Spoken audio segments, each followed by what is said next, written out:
Why is Ezio Auditore easily the most loved character by the players of Assassin's Creed? Is it his charisma and humor? Afraid to handle things yourself? Your sister seemed quite satisfied with the handling I gave her earlier. Is it his leadership that we like to project ourselves onto? Go kill them, Mentore. Finish what you started. Good advice. Is it his wisdom and philosophy? To say that nothing is true is to realize that the foundations of society are fragile, and that we must be the shepherds of our own civilization. To say that everything is permitted is to understand that we are the architects of our actions, and that we must live with their consequences, whether glorious or tragic.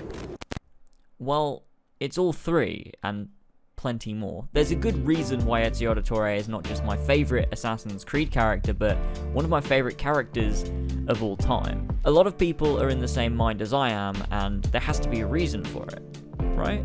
Well, I think so, and I think it's very delicately done by the writing. Good characters are a product of good writing, and I want to try my best to explain why Ezio is written almost perfectly across 3 games by 3 different writers who still manage to consistently tell the story of a brash, Florentine noble turned wise master assassin. When I was a young man, I had liberty, but I did not see it. I had time, but I did not know it. And I had love, but I did not feel it.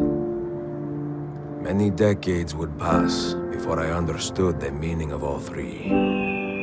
And now, in the twilight of my life, this understanding has passed into contentment. Love, liberty, and time, once so disposable, are the fuels that drive me forward. And love, most especially, mio caro. For you, our children, our brothers and sisters, and for the vast and wonderful world that gave us life and keeps us guessing. Endless affection, mia Sofia. Forever yours, Ezio Auditore.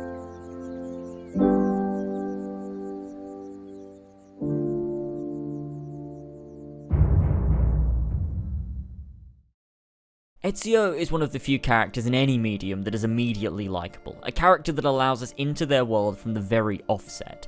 The first moments we see him, bar the introduction of him as a child, we get to see his true colours. He shows several attributes that are seen as very positive things that most people aim for in their own lives. He shows this sense of loyalty and confidence, standing up for his family when people have been speaking ill of them. Ezio isn't a sheep. He doesn't just ignore things or let them go. He clearly has a knack for standing up for things he believes in, and this makes him immediately likable. He also has clear potential for leadership. He isn't by any means born a leader, but it's important to remember that. In the same moment, he also manages to make us laugh with comments at the expense of Vieri. This is something, again, that we want to attain, or something we like about other people. Charisma and humor. These are things which immediately allow for Ezio to connect with us. There is a sense of relatability there. His core traits are things that we can all empathize with and things humans seek to attain. It allows us straight away to be part of Ezio's story. Any normal person can relate to the themes and traits of loyalty, pride, charisma, and family. But is that it? Are those the reasons we love Ezio so much? I mean, I guess kinda, but that's not exactly the end of the story. Those are the reasons we stuck with Ezio. From those first few moments, you get to see into Ezio's life. How he acts, what his priorities are, and those things allow us with that immediate connection to join him for the ride.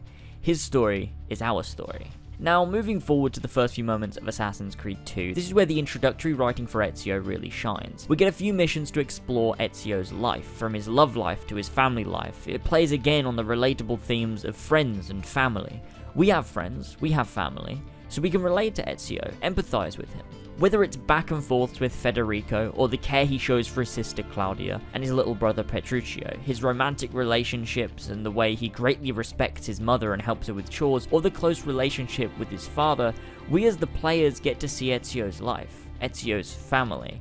and in turn can relate to one or two or all of these scenarios, giving us a deeper connection to the character of Ezio. He feels much closer to home. We can put our family members in the place of his, and we can empathize with that through Ezio, and that continues to lower barriers between us and the character, and at the same time allows us to know more about him and his family life, getting to know Ezio and the world around him. I'll kill you for what you've done! The point of all this setup is to establish player connection to Ezio. Once that's done, the real story can kick off. Alongside characters like Giovanni and Claudia, you get to know others like Vieri, Leonardo, and Uberto.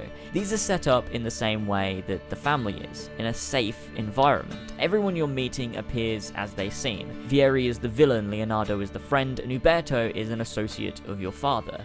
There's nothing there to tell you otherwise, so the moment when you realize Uberto has betrayed your trust hits you hard like it does Ezio in the game. These characters in Ezio's family that you've come to know mean something to you. You let yourself empathize with Ezio as a character, and so seeing him in distress, not being able to save his family, affects you too. This adds to the relatability. One of the greatest moments for me is when Ezio goes through a wide range of realistic emotions in the piazza. First, he's trying to stay calm. Maybe he can save his family. Then he's in panic as he realizes Uberto has betrayed him and his family truly is in danger, which then becomes an intense sadness when they're dropped to hang, but only for a split second. As he screams the word father in his moment of sadness, his emotions quickly switch to rage as he turns to Uberto, saying, "I'll kill you for what you've done." This scene stays consistent with the character of Ezio we've come to know. Loyal, compassionate, but also brash and quick to act. Ezio isn't perfect. He's flawed in the same way we are flawed. Logically, he should have stayed hidden. There was nothing he could do, and so should not have drawn attention to himself and returned home to save his mother and sister. But Ezio isn't perfect. He's 17, his family have just been wrongly killed before him, and this enrages Ezio, the same way it angered him when his family were wrongly slandered at the start of the game by Vieri. Ezio cannot stand for injustice, and this is consistent throughout his character growth across his trilogy. This is established in the first few minutes of the game and then reinforced over the first few hours. The difference, however, is how he responds to this injustice. This is key to good character development. He begins with key traits and then carry those traits throughout the trilogy. However, the way he reacts to things based on these traits change and adapt over time, making him the same Ezio we knew from the first moments of the game, but with a different approach due to growth and development, which is something I love about this trilogy's writing. Now, I could sit here all day and analyze every scene, telling you what I like and don't like, and I'm sure some people would love that, but for the sake of time, let's move forward with key points that forge the full character of Ezio, and why I love him. There are key moments throughout the game that teach Ezio certain lessons he'll continually use for the future of his character arc. One of Ezio's major flaws is his stubbornness to listen to teachers or friends. He's stubborn with his mother when she says he needs to find an outlet, stubborn with Mario when he's trying to teach him about his heritage. The first time he truly opens up is when he decides to change his mind and help Mario take down Vieri. This shows Ezio is changing his mind. He's now listening to people around him, rather than shutting down and deciding, no, I'm not doing this. He's thought about it and thought, hey, maybe this person is right. And this is something that's a reoccurring problem for Ezio, his stubbornness and sometimes even arrogance. What's great about this writing is that over time, although subtle, he opens up and allows people in, allows people to help, and this kind of subtle development is something I can truly admire. Remember early when we were talking about his potential for leadership? Well, that comes into play here. Over the course of Assassin's Creed 2, Ezio learns valuable lessons from each character he meets. People like La Volpe, Bartolomeo, Paola, and so on. These characters teach him important lessons, and as he grows up and learns more about the world and about himself, these characters guide him, teaching him important lessons that will mold him as a character. Ezio never changes for the sake of it, or does things for the sake of it. It's always based on his core character traits, as to whether he'd do something, and what he does depends on the people around him. Ezio eventually is the reason all of these people come together. He's not yet a leader, but you can see his presence unites these assassins together, the same as he rallied his friends at the beginning of the game. Ezio over the course of Assassin's Creed 2 goes from being a young, brash, stubborn kid to a grown man that takes time to think things through. He's open to learning from others, and this is all done through the things characters say to him and the way they interact with him. But that doesn't change at his core that he still has the same traits he began with: loyalty, charisma, stubbornness, and also arrogance. These are traits which all stay with Ezio even as he develops in Assassin's Creed 2. You can see the culmination of Ezio's development in facing Rodrigo in Assassin's Creed 2. There's a stark contrast between his defeating of Uberto and defeating of Rodrigo. Uberto betrayed and killed his father and brothers. Rodrigo was the man behind it. Ezio at 17 kills Uberto and exclaims to the world that the Auditore are not dead. His pride takes control and his rage also. 30-year-old Ezio spares Rodrigo. He takes the piece of Eden he came for, quells his anger, and leaves the man defeated but alive. Like he says, killing you will not bring my family back. I'm done. And these two moments are both in direct contrast with each other to show the development of Ezio over the past 13 years of his life. I built this Brotherhood to last, with or without me.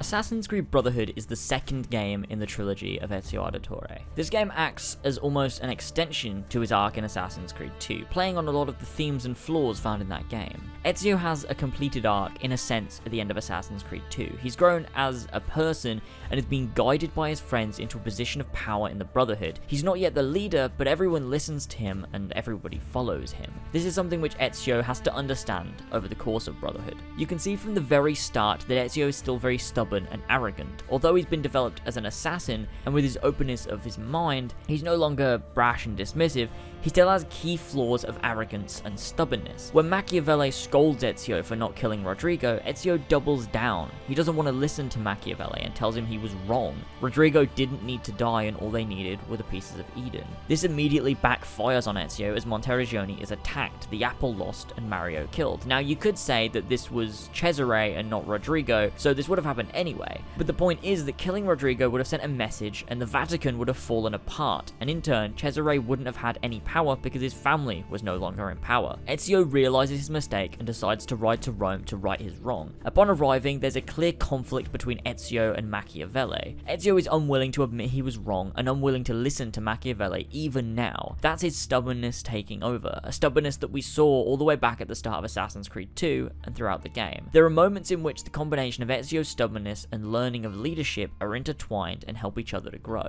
First off, we have the first time Ezio sees Claudia in Rome. He told her not to ride to Rome and to go back to Florence. She ignored his wishes and came anyway.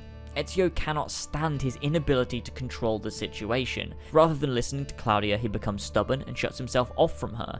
He doesn't want anything to do with what she's trying to say to him and believes she should not be here, because he said so. However, after killing the banker with help from Claudia's girls and seeing her defend herself by killing all the guards, Ezio realizes again he was wrong, that Claudia can do good and that working together is better than working alone. Ezio's stubbornness led him to realizing he was wrong once again, like at the villa. Another of the major threads is the distrust between La Volpe and Machiavelli. Ezio at first believes La Volpe could be right, but after some of the game has passed and other things have happened like his arc with Claudia, he realizes that they cannot keep fighting like this. He has to trust Machiavelli, and that isn't enough for La Volpe. Once Ezio finds the true traitor, he reports to La Volpe and brings the assassins together once again. After all of these arcs, alongside the continuous thread of growing a united Brotherhood, Ezio becomes the mentor. He's ready to lead the Brotherhood. Over the years in Rome, he learns to listen to others, enlist help, and unite the assassins under himself. And all of it isn't done with the intention to become a leader, but with the intention to do the right thing and better himself. In doing so, Ezio's potential for leadership we saw shine many times in Assassin's Creed 2 becomes true leadership as he is named Mentor. You can really see the completion of his arc when he says to Machiavelli, "You better not stop telling me what you think. Why else would I seek the opinion of my most trusted advisor?" And this line is in direct contrast with how he started Brotherhood. His arrogance is all but gone and his stubbornness too. He's a true leader and ready to take opinions from everyone under his Brotherhood. And this is his true development over the course of the game. I think a lot of people take this for granted because the development is so subtle across the game, but Jeffrey O'Halloran managed to take what Corey May did with his writing in Assassin's Creed 2 and translate that perfectly into a new story which developed and built on Ezio's character. They easily could have kept who Ezio was from the end of Assassin's Creed 2 and just told another story with him like that. Instead, they decided to give him another arc, but one of a subtle nature to allow him to truly grow into a strong leader. You see this finally manifest at the end when, after having Cesare arrested, Ezio reflects on his mistakes made throughout the game, and rather than sticking with his decision to have him arrested and seeing how it plays out, he uses the apple to see if Cesare has broken out of prison, and to his surprise, Cesare had. If this were Ezio from the start of the game, he would have just left it. Cesare was arrested and that's it, over. His arrogance and confidence in his success would have blinded him to the possibility of mistakes and oversights that he may have had. But now, a developed Ezio doubts himself, and rightfully so, and in doing so manages to get the upper hand by heading to Spain and killing Cesare. The game is then completed with him storing the apple somewhere safe, as he knows it's not for men to use. I do not regret those years, but it is time to live for myself. And let them go. To let go of all of this. Ezio's final chapter is one of reflection, not just in his own life, but of the Creed itself and on the life of Altair, someone who he's known about since he was just 17. He goes into this story with the same head as he finishes Brotherhood. Calm, collected, a strong leader, confident and charismatic.